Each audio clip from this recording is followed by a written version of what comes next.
क्या है आध्यात्म?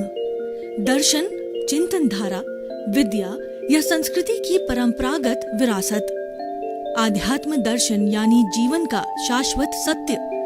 मानव जीवन से जुड़े शाश्वत सत्यों को जानिए और समझिए उपासक डॉक्टर सोहन राज तातेड़ से हमारे खास कार्यक्रम आत्मविज्ञान में। आत्मविज्ञान यानी सही दृष्टि, सही सोच। भाई और बहनों, मातृशक्ति को नमन।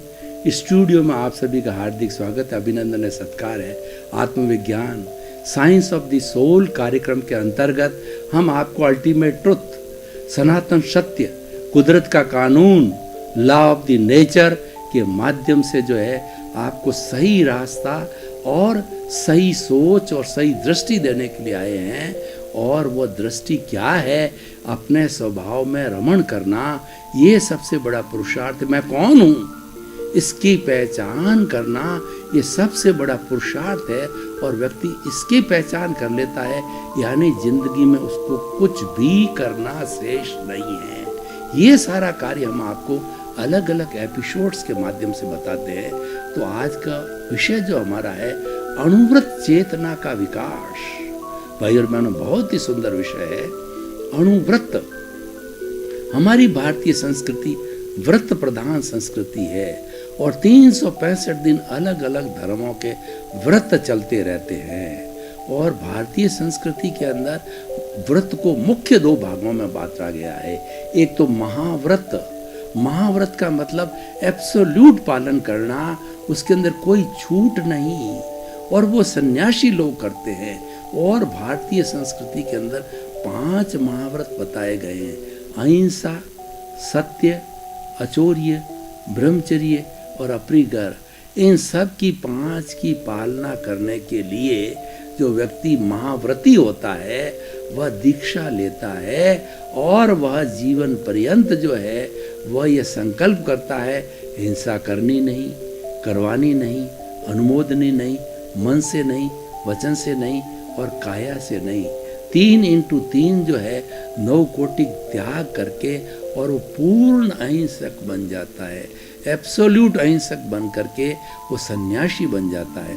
और सन्यासी कौन होता है? सन्यासी की 3 बातें होती है। सन्यासी की रसोई नहीं होती, उसको कोई भोजन नहीं पकाना हो तो भिक्षा मांग के लाता है अपने घरों से, शुद्ध भोजन, आहार भोजन लेके आता है और उसके बदले हमको ज्ञान देता है, आत्मज्ञान देता है हमारे को मैं कौन हूँ इसकी जागृति कराता है और अपने आत्मा में स्वभाव में रमण करने की प्रक्रिया बताता है। वही जीवन का सच्चा पुरुषार्थ है। इसके अतिरिक्त जीवन का कोई पुरुषार्थ नहीं है। और हमारा जीवन जो चल रहा है ये तो परिणाम है। हम बड़ी भूल करते हैं कि इसको सुधारने की कोशिश करते हैं और ऊपर से कहते हैं कि ये पुरुषार्थ है। तो वह ज्ञान है। ये अज्ञान का वेल्डिंग पड़ने के कारण ही ये हमारा कर्म शरीर बनता है, राग द्वेष बनता है। राग द्वेष रूपी अज्ञान का वेल्डिंग है।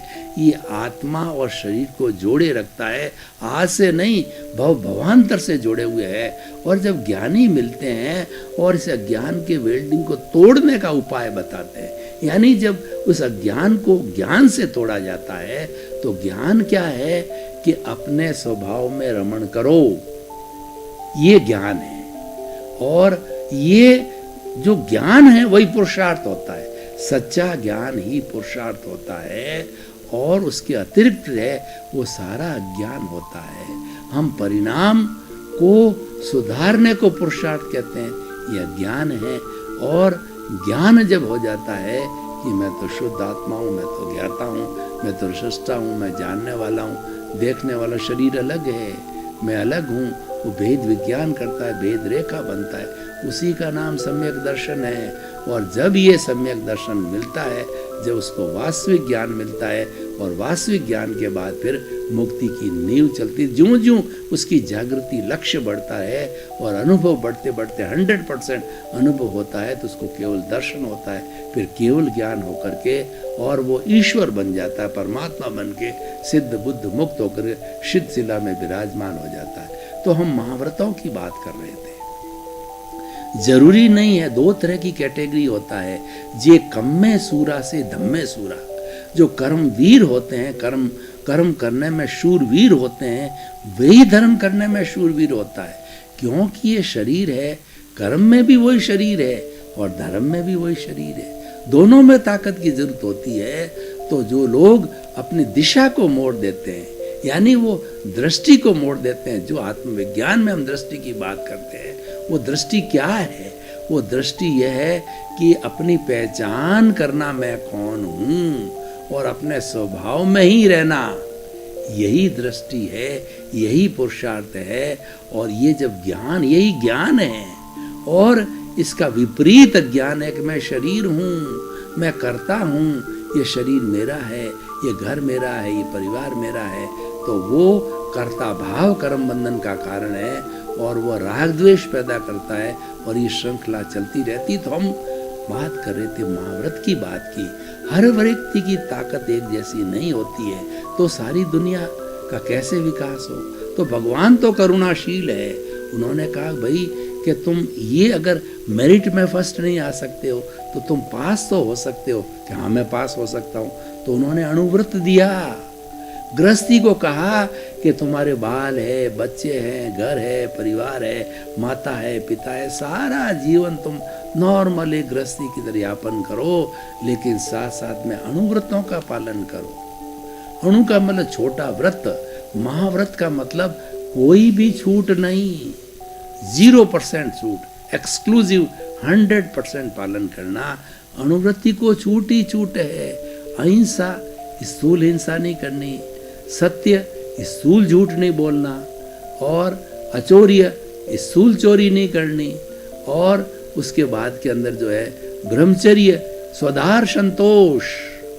एक अपनी पत्नी को छोड़ करके विश्व की 7 अरब की जनसंख्या में जितनी भी औरतें हैं, वो छोटी है तो बेटी, बराबरी उम्र की है तो बहन, और बड़ी है तो माँ, और उससे बड़ी है तो दादी, नानी के रूप में बदला। दृष्टि नहीं बिगाड़नी, भाव नहीं बिगाड़ना, ये है ब्रह्मचर्य।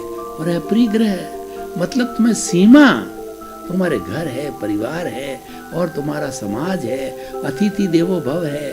किसी को भोजन खिलाना पड़ेगा, भूखे को हेल्प करनी पड़ेगी, डोनेशन देना पड़ेगा, परोपकार करना पड़ेगा। तो तुम धन कमाओ पर उसकी सीमा करो। हर चीज के अंदर, अणुव्रत के अंदर सीमा है। अहिंसा, सत्य, अचौर्य, ब्रह्मचर्य, अपरिग्रह, सीमा में, मतलब छूट सहित, इच्छा परिमाण कि इससे ज्यादा नहीं करना। आप कितना पैसा चाहिए? 1 करोड़ चाहिए, 2 करोड़ चाहिए, 3 करोड़ चाहिए, 4 करोड़ चाहिए, 5 करोड़ चाहिए? अरे 5 करोड़ की तो सीमा करो।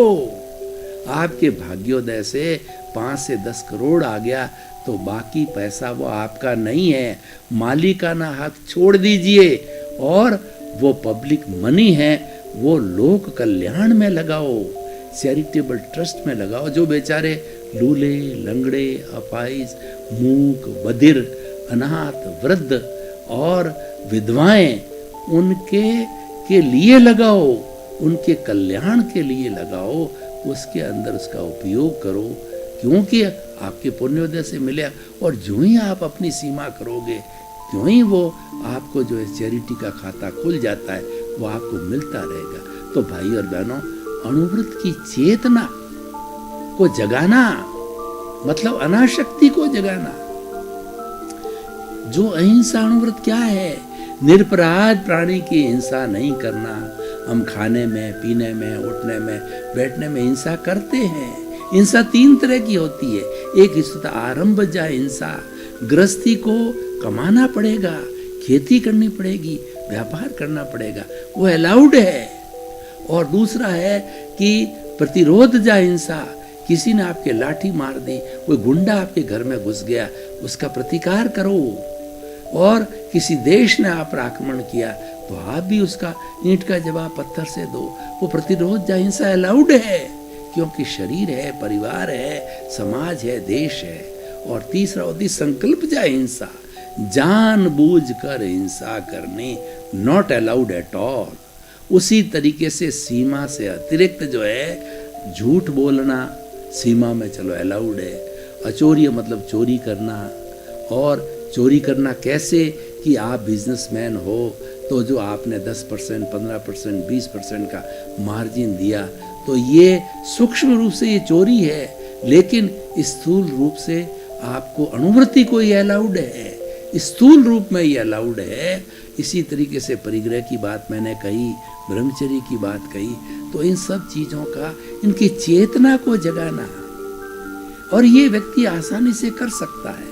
पर्यावरण का संरक्षण करना कि मुझे एक घर चाहिए तो मैं 10 घर नहीं बनाऊंगा, तो पृथ्वी काय का संरक्षण हो गया।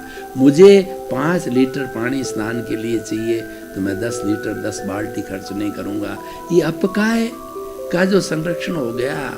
और तेजस्काय में अग्नि जो है, जैसे अपना हीटर है और एसी है, या जो है अपनी जो हम चूल्हे पे अग्नि पकाते हैं, या जो लोग जो है वो मोल्डिंग वगैरह फैक्ट्रियाँ बनाते हैं, तो कितनी फैक्ट्रियाँ करानी मोल्डिंग की, उसकी सीमा करो। ये हो गया तेजस का है, वायु का है। हम बोलते हैं तो वायु के अंदर कितना प्रदूषण फेंकते हैं फैक्ट्री के माध्यम से। आपने धन कमाने के लिए 10-10 ऐसी फैक्ट्रियाँ खरीदी कि 24 घंटे कार्बन डाइऑक्साइड उगलती रहती है, वायुमंडल को दूषित करती है। और क्या हाल हो रहा है दिल्ली के अंदर, ये हमारी वजह से ही हुआ है।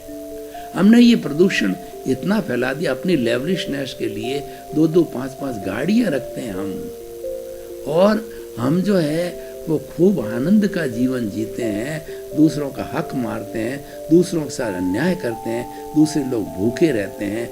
ये अणुव्रत नहीं है।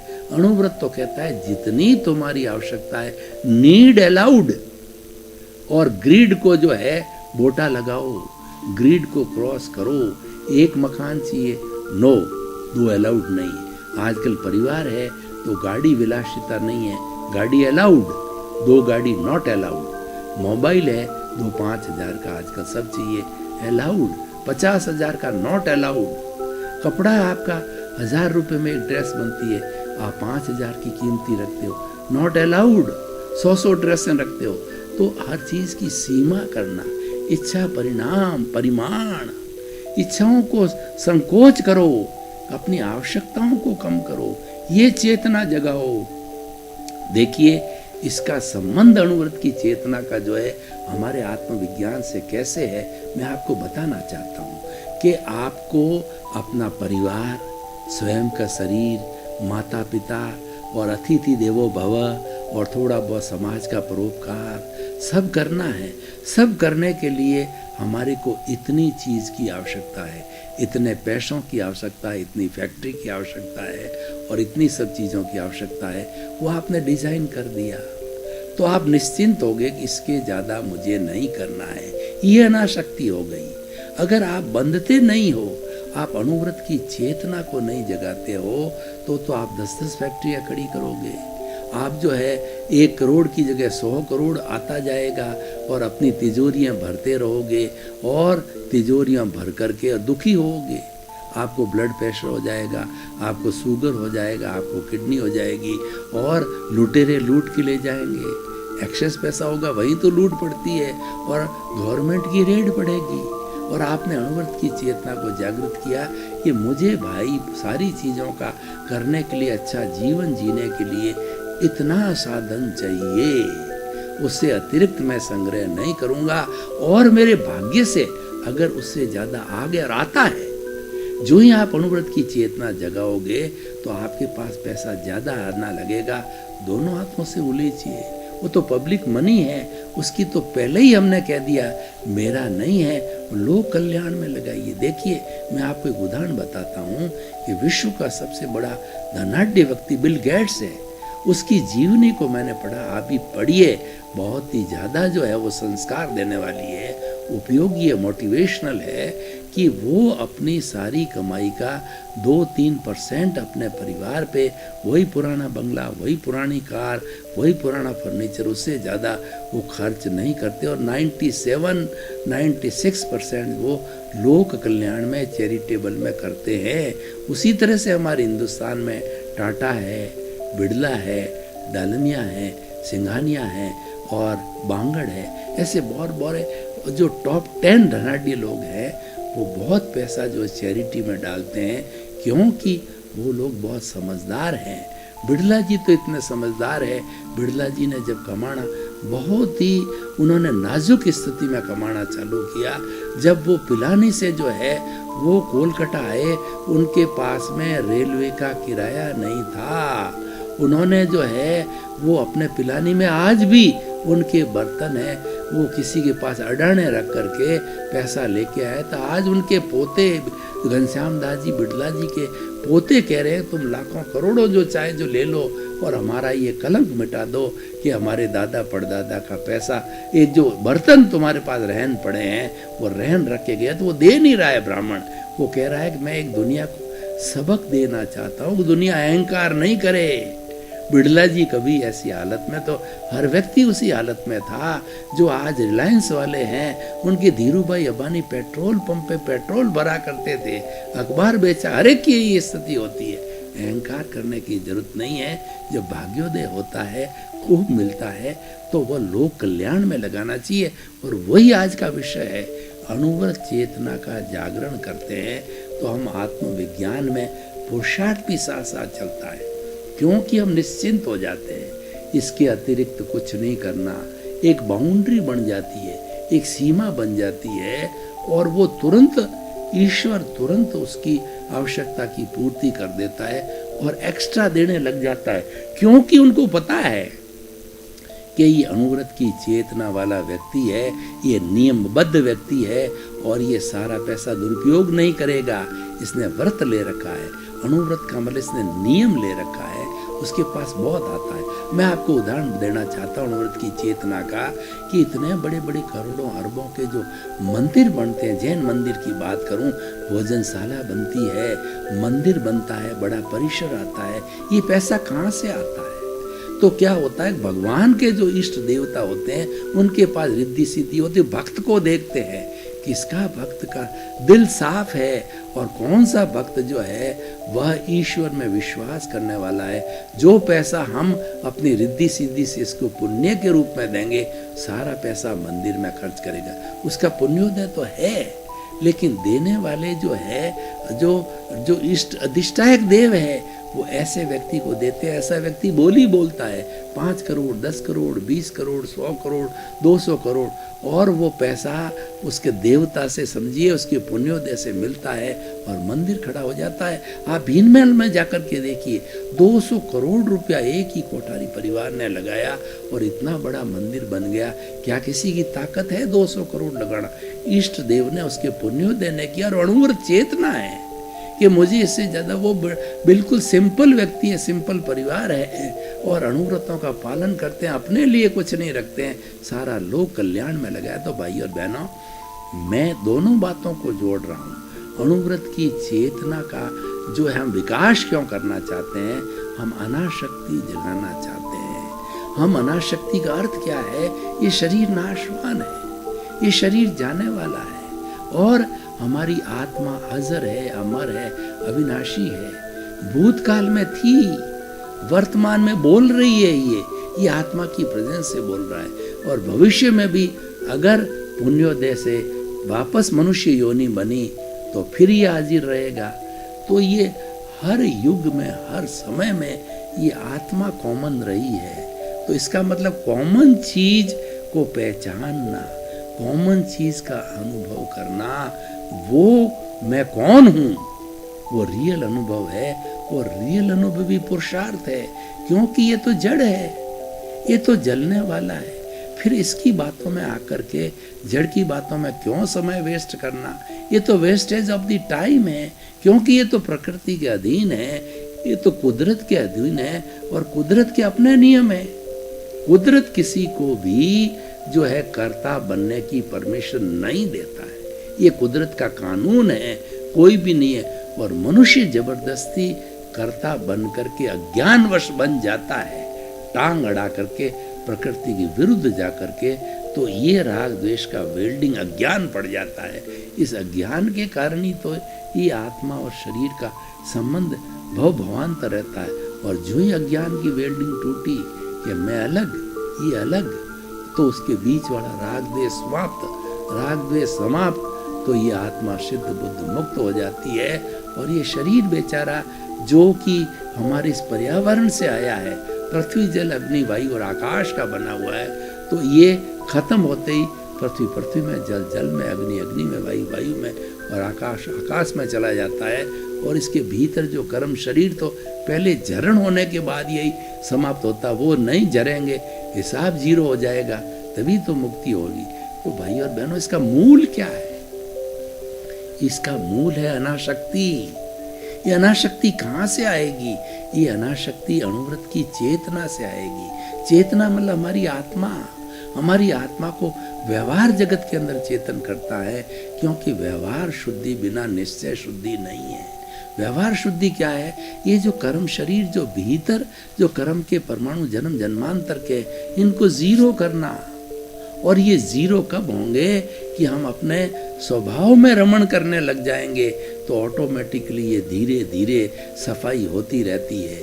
कैसे सफाई होती? मैं आपको एक उदाहरण बताना चाहता हूँ कि आपने कभी मधुमक्खियों का जो छत्ता देखा होगा, तो मधुमक्खियों के छत्ते के ऊपर जो पक जाता है, तो पकने के बाद में टपक टपक करके जो है वो बूंदें शहद के रूप में गिरती है और धीरे धीरे छत्ता बिल्कुल शुष्क हो जाता है। और ऐसा शुष्क हो जाता है जो उन्होंने पूरा अपना नीड़ बनाया था, घोंसला बनाया था, उनको कितना ही चूस लो उसमें से शहद आना बंद हो जाता, मतलब शहद जीरो हो जाती है, लेकिन वो छत्ता मात्र रहता है।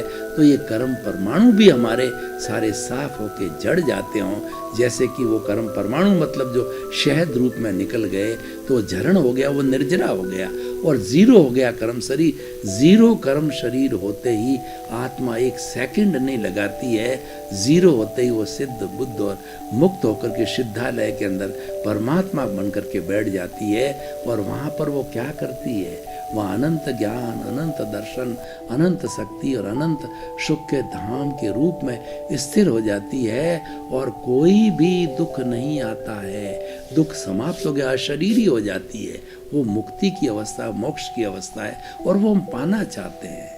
और क्योंकि ये शरीर में बार बार जन्म लेना, 9 महीने माँ के पेट में उल्टा लटकना, माता की खट्टी मीठी गंदगी, बदबू और गर्मी सारा सहन करना, तो हम प्रभु से प्रार्थना करते हैं, हे प्रभु मुझे मुक्त करो, मैं अगली बार जो है आपकी भक्ति करूँगा, मैं अगली बार जो मुझे जन्म नहीं लेना है, ऐसी गंदगी में और ऐसे जो है दम घुटने वाले स्थान में मैं नहीं रह सकता।